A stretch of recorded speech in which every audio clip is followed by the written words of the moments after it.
The church was too quiet for a wedding. The silence pressed down like thick velvet, muffling every sound except the slow ticking of the grand clock above the altar. Emily Harper stood alone, her white gown pristine, her bouquet trembling slightly in her grip. She didn't blink. She didn't move. She couldn't. Across the pews, people whispered. Chairs creaked. A bridesmaid in dusty rows wiped a tear. The organist had stopped playing 10 minutes ago. The priest stepped forward with quiet concern. "We can wait 5 more minutes, Miss Harper." Emily nodded. She didn't believe him. He wasn't coming. Outside the church, luxury cars lined the cobblestone street.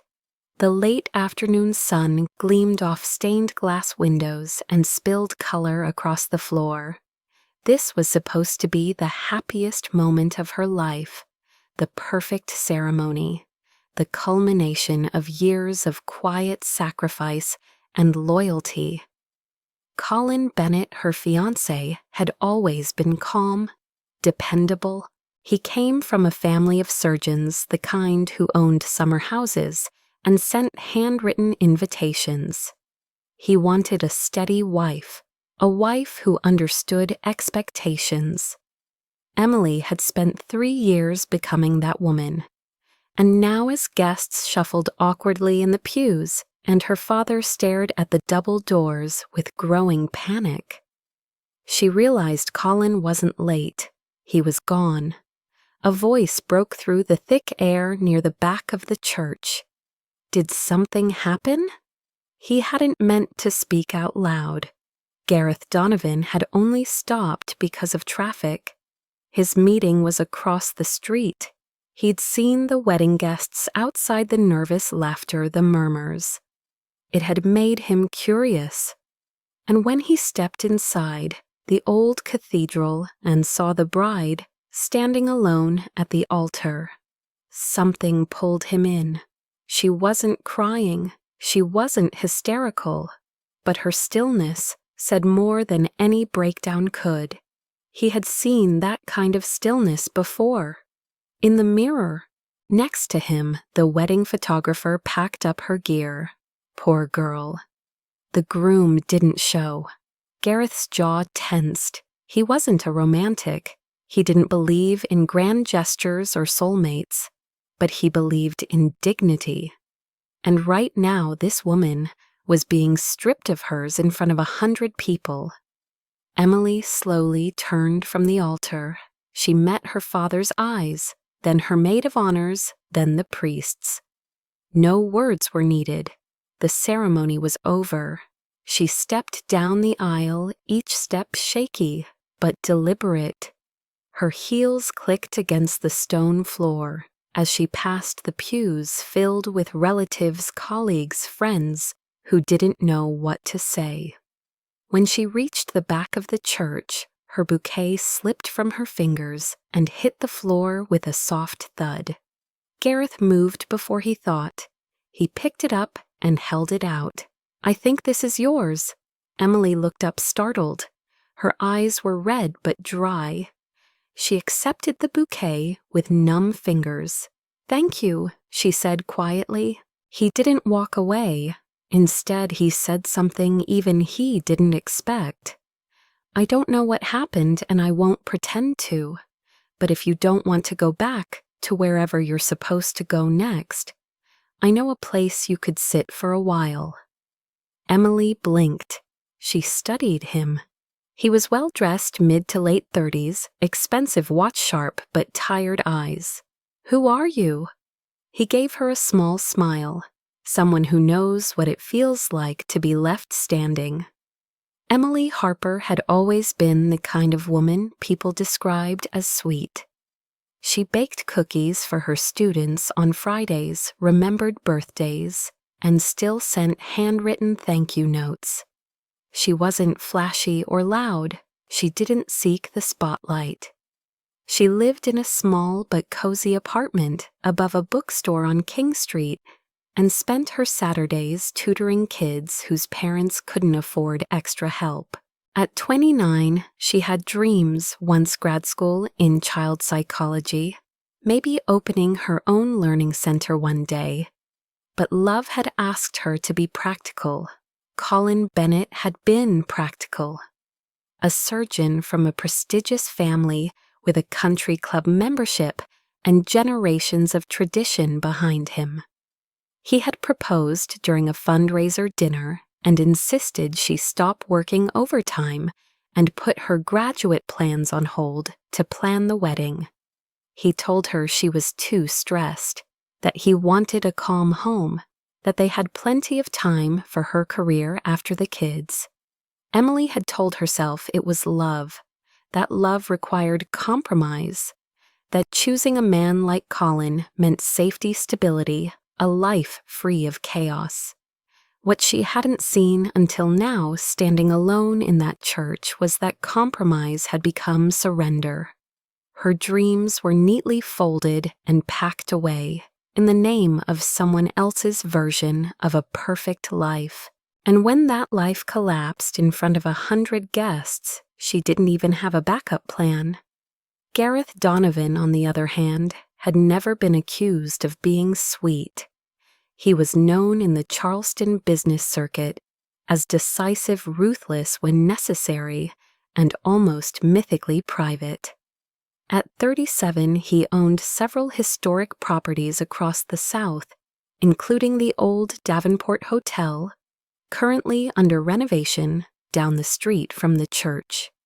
People whispered that he had inherited wealth, but the truth was he had built his empire from one crumbling duplex and alone at 22.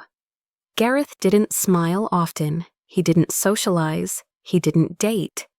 He had been engaged once 5 years ago, but the woman Alina had died in a car accident after an argument. Since then, Gareth had focused entirely on work, almost punishingly, so as if success could scrub away guilt.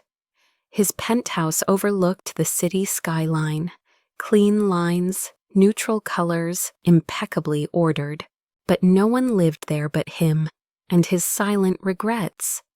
That day at the church, Gareth hadn't intended to stop. But when he saw Emily frozen in a moment so familiar, it stole his breath. He couldn't walk away. Something about her quiet composure, her refusal to collapse, struck a chord too deep to ignore. He offered her a place to sit. She didn't accept. Not then. She said she was fine, that she had friends, that she'd figure it out. But Gareth watched her walk away down the steps of the church alone, clutching a crumpled bouquet and staring at the sidewalk like she didn't know where her feet should take her next. That night, Emily didn't return to her apartment. Colin had canceled the lease. Everything was still there. Her clothes, her photos, the stack of unopened wedding gifts, but her name was no longer on anything. Legally, she didn't exist there anymore.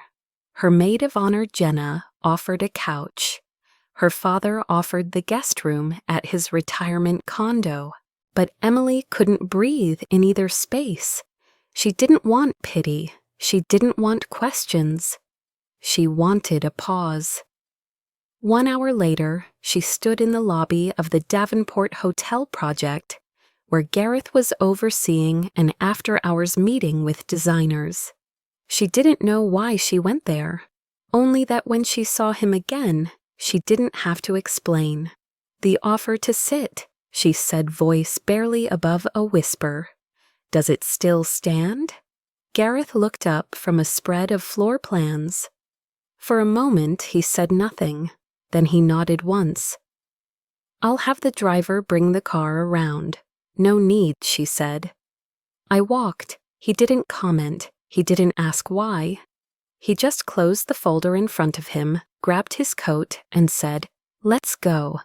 Emily followed him out into the Charleston night, uncertain of everything except the strange sense that she had just made the first decision that was truly hers in years. The elevator ride to Gareth's penthouse was silent except for the faint hum of the city below. Emily stared straight ahead, arms crossed loosely over her stomach bouquet, long since discarded. Gareth kept a respectful distance. When the elevator doors opened, she expected luxury. What she didn't expect was stillness. The space was all soft grays, warm wood, and floor-to-ceiling windows that framed the Charleston skyline like a painting. It was beautiful, yes, but also quiet, eerily so. There were no photos, no clutter, no sign of a life being lived here, only one being maintained. "You can stay here as long as you want," Gareth said simply, setting his keys in a black ceramic bowl near the door. "There's a guest room down the hall. Fresh linens. It's private." Emily turned to face him. "Why are you doing this?" He looked at her for a moment, as if debating how honest he wanted to be. "Because I know what it feels like to have nowhere to go and no one to ask." That answer stayed with her as she showered, changed into borrowed clothes that hung too large on her frame, and tried to sleep in the soft, unfamiliar bed. She didn't sleep. Her mind kept racing, looping questions with no answers. Why had Colin left Why without a word? How had she not seen it coming? What would she do now? When morning came, Gareth was already gone. A note on the kitchen counter read, "Coffee's fresh. There's food in the fridge. Stay as long as you need. G." She didn't touch anything until noon. On day 2, she ventured into the kitchen and made toast. On day 3, she folded the towels in the laundry room. On day 4, she unpacked her overnight bag. Gareth came home late each night, and though they barely spoke more than pleasantries, something began to shift. It wasn't big or dramatic, just small things. He started asking how her day was. She started waiting up for him with tea. She told him about her students. He told her about the Davenport project. And then one night, without thinking, she asked about the photo on the bookshelf, only one in the entire apartment. A woman in a red scarf smiling at the edge of a lake. Gareth hesitated, then said her name was Alina. He didn't elaborate, she didn't press, but from that point on the distance between them didn't feel so sharp. One evening after 2 weeks of quiet coexistence, Gareth came home earlier than usual and found Emily on the balcony, wrapped in a blanket and staring at the skyline. She didn't flinch when he stepped outside. "I got a job offer once," she said, "right after I finished my undergrad. A school in Boston. Inner city high need real work." "Why didn't you take it?" Colin said. "We should build our life here." That Boston was too far, too unstable. "I thought compromising was part of being in love." Gareth didn't say anything for a while. "Then it is, until it becomes disappearing." She looked at him. He wasn't looking at her. He was watching the city like it might unravel at any moment. "Why did you stop believing in people?" she asked softly. "I didn't," he said. "I stopped believing they'd stay." The next day, Gareth's mother called. Her voice was brittle but clear. She asked when he was bringing his wife to the anniversary dinner. Apparently, news of the wedding disaster had already traveled. Gareth didn't correct her. He didn't know why. Maybe because it was easier than explaining. Maybe because some small part of him didn't want to. That evening, as they sat in the kitchen over a quiet dinner, he asked, "I need someone to come with me to my grandparents' anniversary. They think I'm married." Emily blinked. "And you want me to pretend to be your wife, just for the weekend? It's a small gathering. I'll handle the arrangements. You don't have to do anything but smile and eat cake." "Why me?" because I trust you not to make it worse." She should have said no. She almost did. But something about the quiet way he asked, not as a businessman, but as a man who hated the spotlight, made her say yes. They drove to his family estate in Beaufort on Saturday morning. Gareth barely spoke during the ride. When they arrived, Emily realized immediately that his silence wasn't rudeness. It was armor. The house was grand, wrapped in ivy and old money. His mother greeted them at the door with a tight hug and sharp eyes. "You're even prettier than the paper said," she said to Emily. "Welcome to the family." The dinner was lavish, speeches were made, champagne flowed. Emily smiled, nodded, answered polite questions. And Gareth, he watched her, not like a man studying a business arrangement, but like someone seeing something he hadn't expected to find. That night in the guest room, they shared separate beds. Of course, Emily whispered, "You okay?" Gareth nodded, though his eyes were far away. "They think I'm still the same person I was before her," he said. "But I'm not. I haven't been for a long time." Emily didn't say anything. Instead, she reached over and touched his hand, just for a moment, just enough to say, "I'm here." On the drive home, he told her about Alina, the fight, the crash, the guilt that never left. He didn't cry, but his voice broke once, and that was enough. Emily didn't speak. She just listened, really listened. When they returned to the city, something between them had shifted, still quiet, still unspoken, but present. The next day, Gareth left a small card on the kitchen table.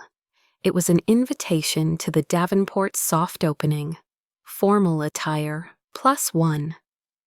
"You coming with me?" he asked that night. Emily smiled. "You already know the answer." At the gala, people assumed they were a couple. Gareth didn't correct them. Emily didn't either. When he introduced her to a key investor, his hand rested gently on the small of her back. Her smile was real. So was his. They danced once, just one song, but it felt like more. Afterward, they walked home together in the dark. At the door to the penthouse, Gareth hesitated. "You've made this place feel less empty," he said. "You've made me feel less empty." Emily stepped closer, heartbeat loud in her chest. "Then why do I still feel like you're waiting for me to leave?" Gareth didn't answer. Instead, he opened the door and walked in. Emily followed, but something had changed. That night, she lay awake, staring at the ceiling, wondering if he'd ever be ready to let go of the past long enough to make room for a future. The answer didn't come. Not that night, not yet. But the ache in her chest told her she already knew. She was falling for him, and that terrified her more than being left at the altar ever had. Emily started noticing the little things first. Gareth's routines were precise, always up before 6.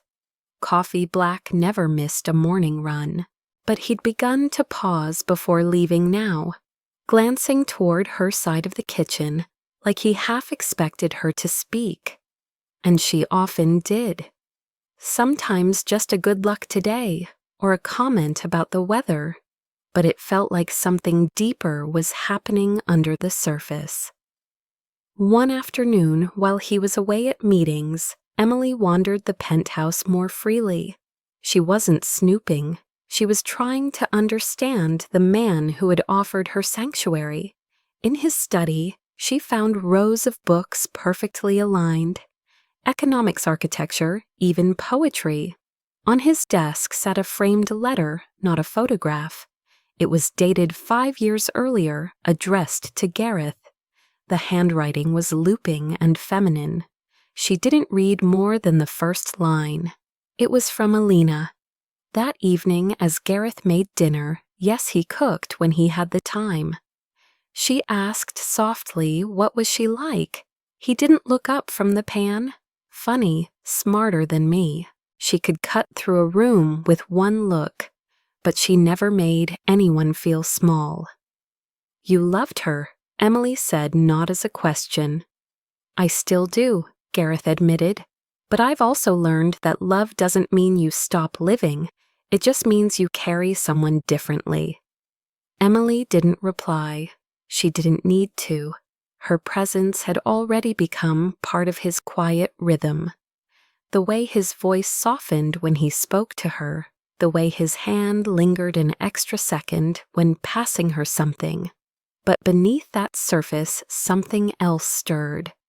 Gareth had begun receiving pressure from his board to settle his image. Investors were growing wary of his bachelor status, especially as he moved into projects involving education and family housing. That was when he brought it up. Not over a candle-lit dinner, but in his typical matter-of-fact tone, while filing contracts at the kitchen island. I have a proposal, he said. Emily looked up from her tea. Another anniversary dinner. No, he said. A marriage proposal. Her heart stopped for a beat. He clarified quickly. Not a real one. A legal one. A contract. Temporary. We get married on paper. You help with social obligations. I provide everything you need, housing support. Even help getting back to school if that's still something you want. Emily set down her cup. You want me to marry you? As a business arrangement. It benefits us both, he said. You get stability. I get credibility. She was quiet for a long time.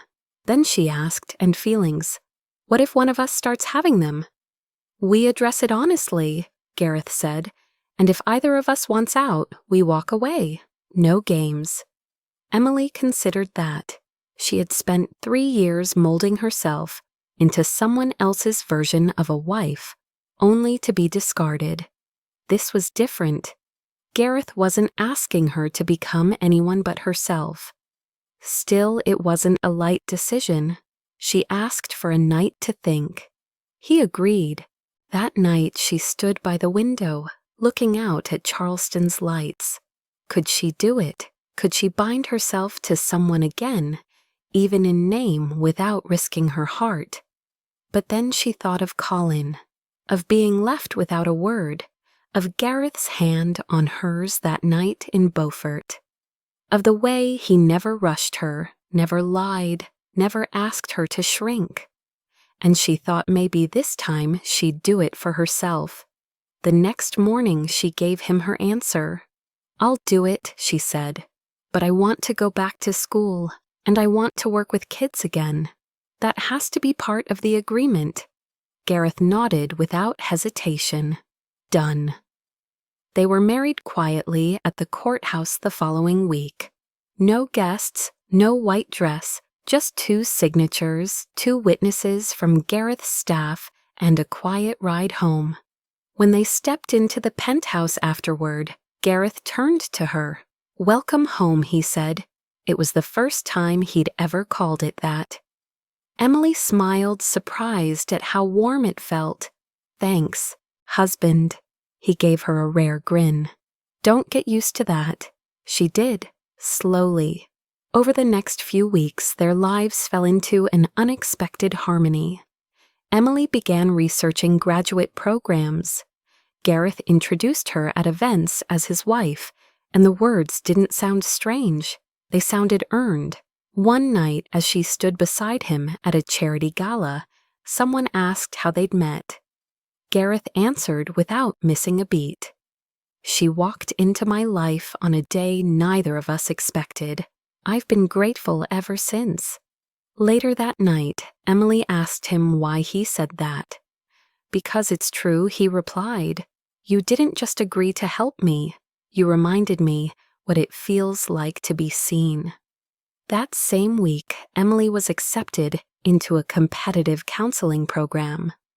Gareth celebrated by surprising her with a study room, complete with bookshelves and a desk overlooking the city. for your future clients, he said. She cried, not because of the gift, but because someone finally believed in her enough to build a space for her dreams.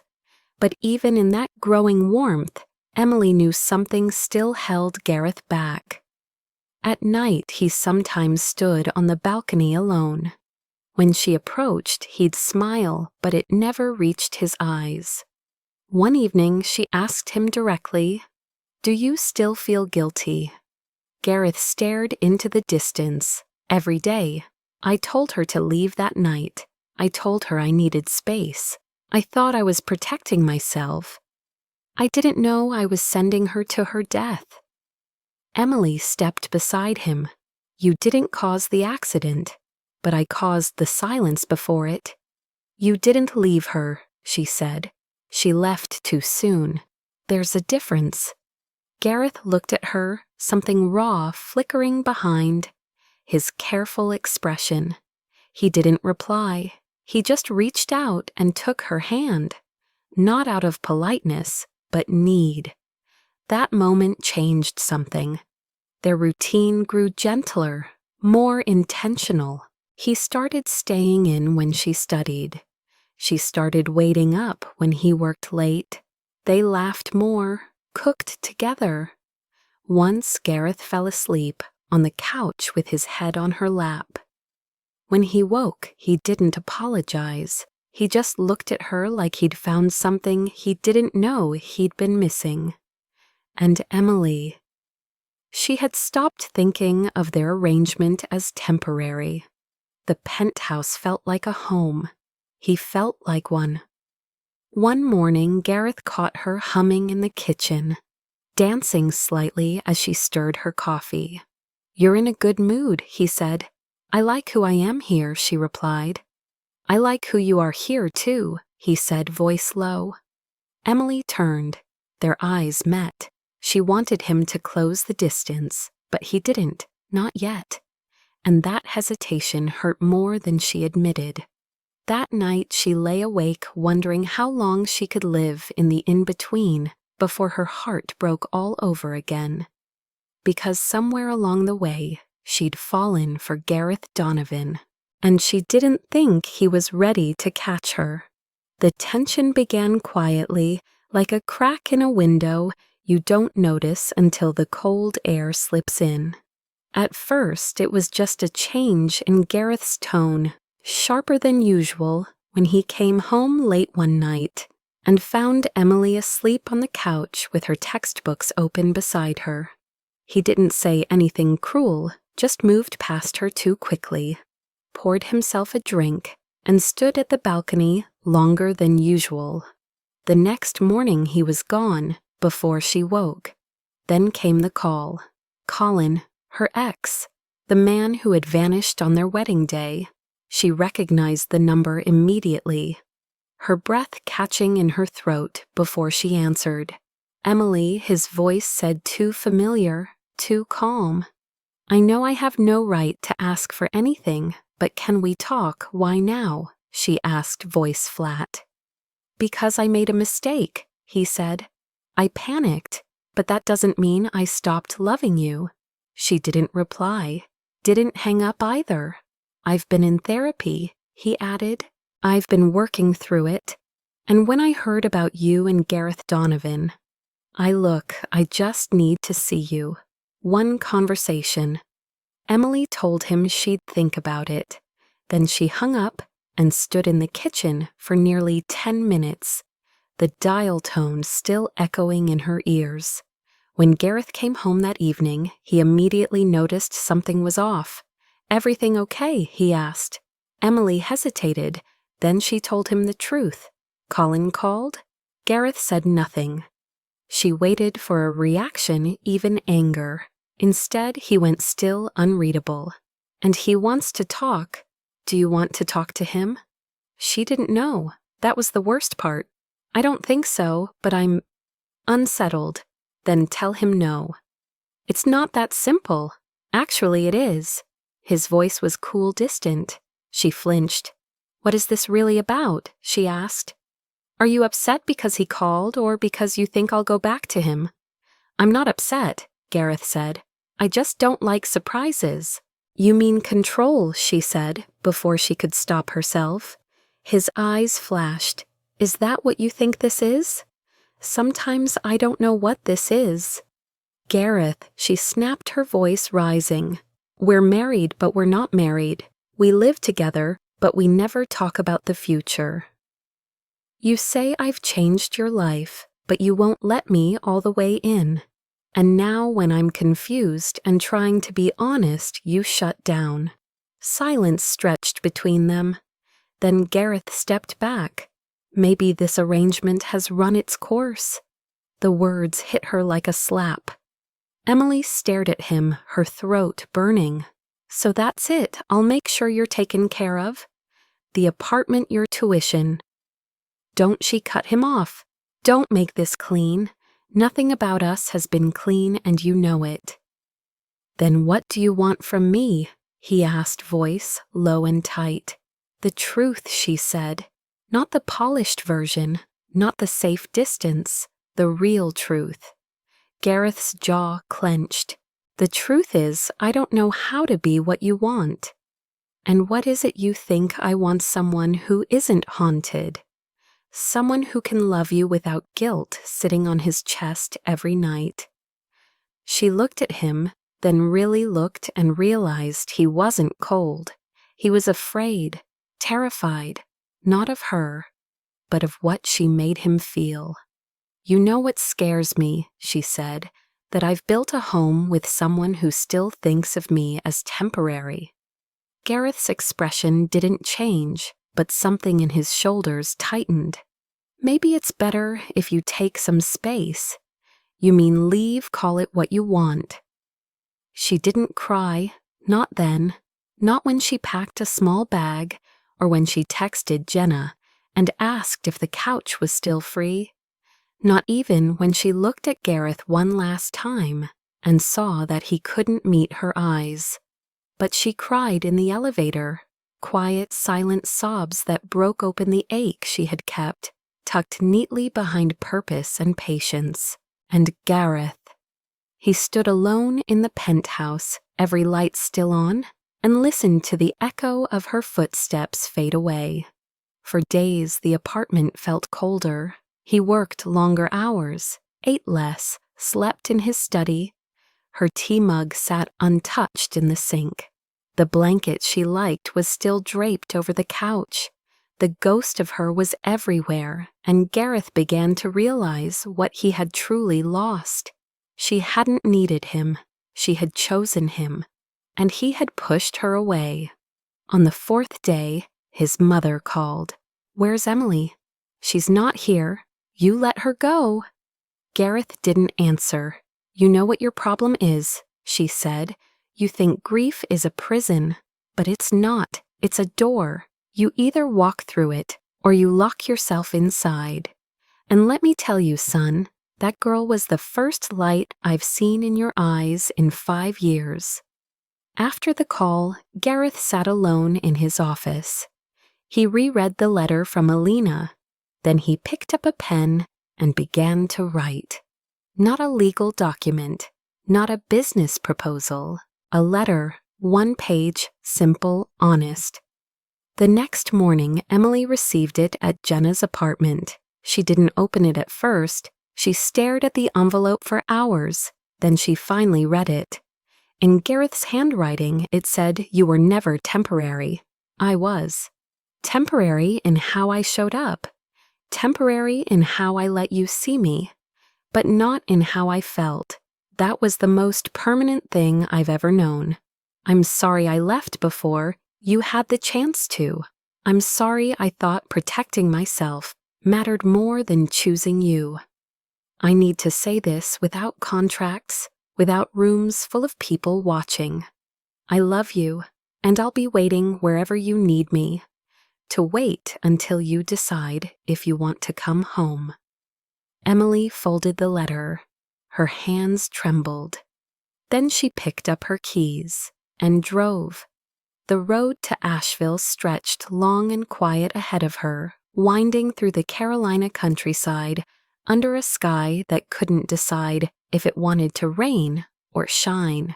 Emily gripped the steering wheel, her heart thudding faster with every passing mile.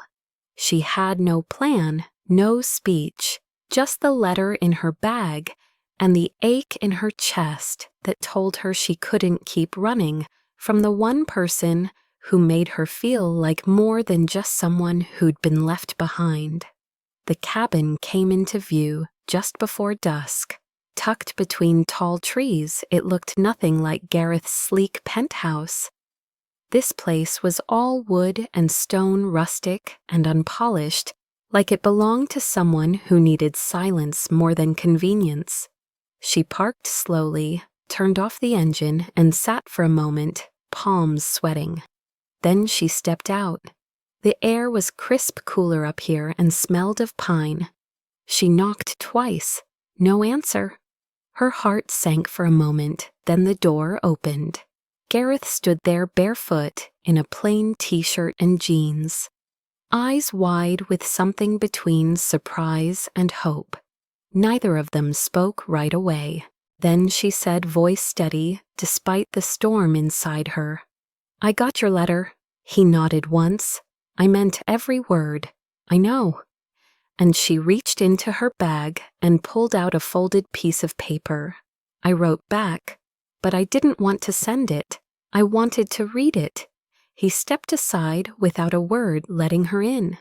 The cabin was warm, lit only by soft lamplight, and a fireplace that crackled low. She sat on the edge of the couch. He sat across from her elbows on his knees, waiting. She unfolded the letter, took a breath, and began. "You say you were temporary, but the truth is, you were the most constant thing I've had since my life shattered. When I had nothing, you gave me a place to breathe. When I couldn't speak, you listened anyway. You didn't ask me to be perfect. You didn't make me feel small. And somewhere between the silence and the late-night tea, I fell in love with you." Gareth's eyes didn't move from hers. She continued, voice breaking only slightly. "But I needed to know that I mattered more than an arrangement, more than a public image. I needed to know I wasn't just healing in your space. I was wanted in your life." She looked up, then letter, trembling in her hand. Gareth didn't move for a moment. Then he crossed the space between them in 2 steps, gently took the letter from her hand and set it on the table. "You were never part of the plan," he said quietly.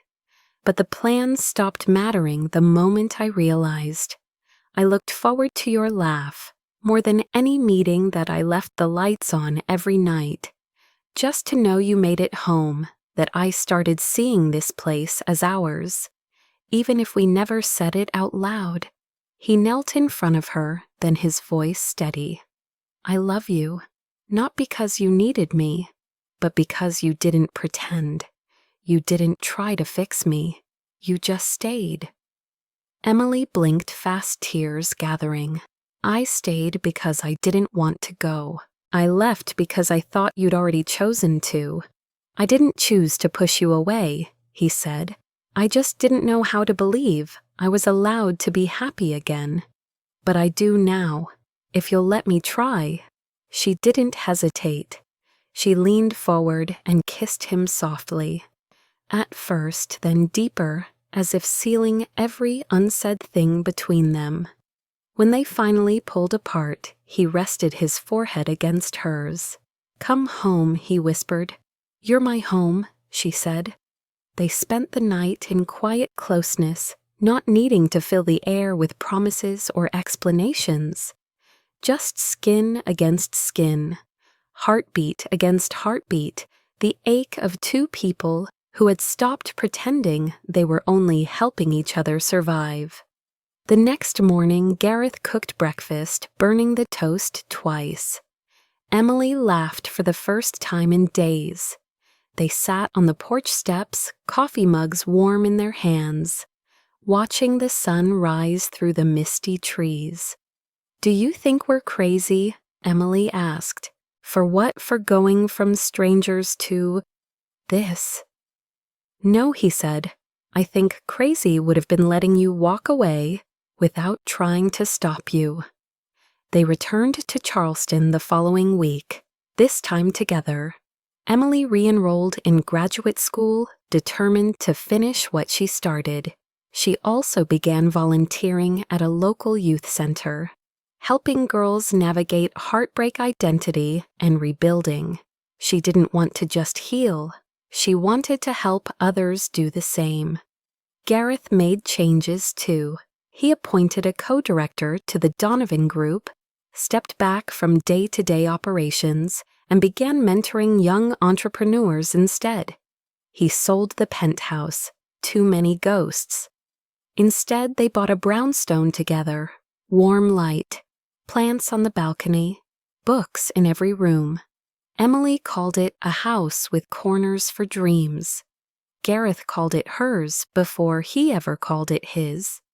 One night, a year later, as they lay on the couch wrapped in a blanket, Gareth pulled out a small velvet box. No preamble, no stage, just him, her, and the soft hum of their favorite record playing in the background. I want to do it right this time, he said. No contracts, no negotiations, just a man asking the woman he loves to be his for real. Emily smiled, tears already falling. You were always real, even when you didn't believe it. She said yes. They married under oak trees in a garden behind their new home. Small, intimate, no pomp, no pressure, just love. Real, messy, healing love.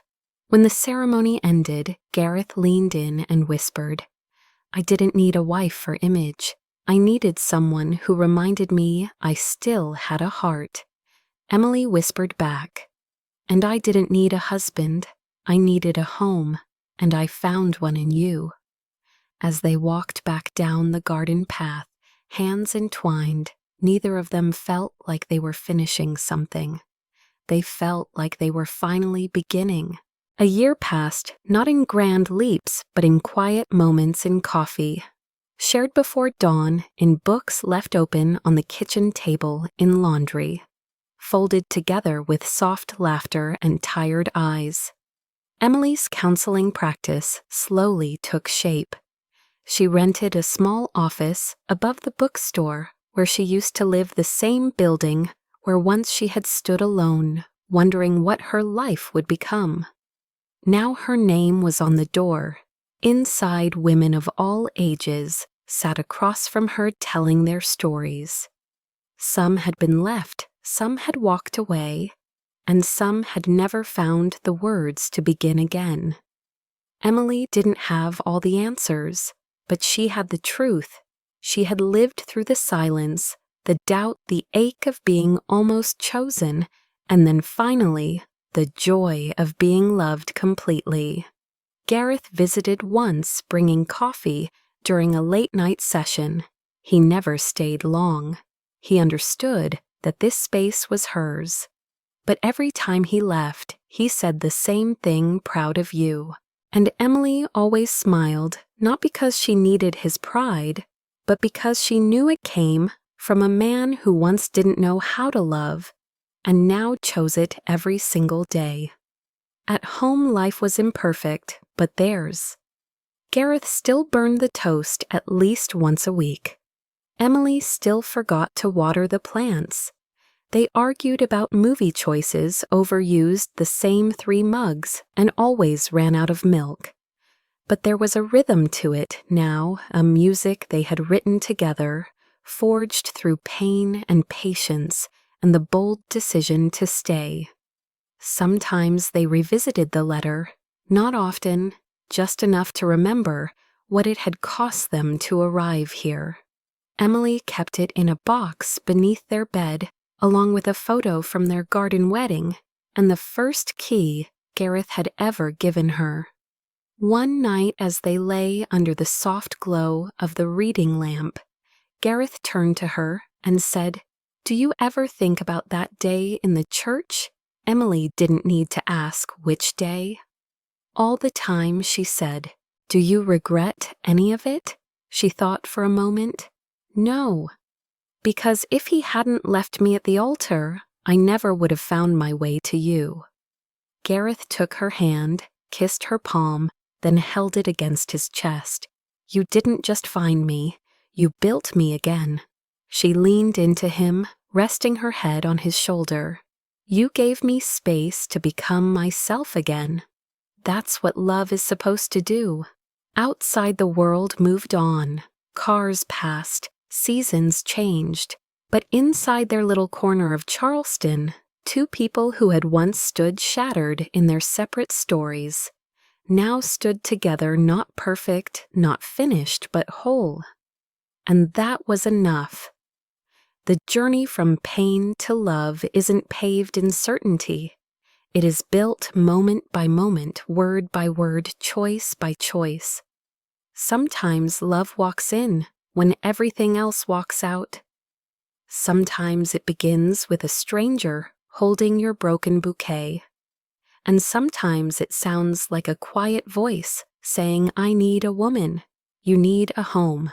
But what it becomes, what it always becomes when it's real, is this.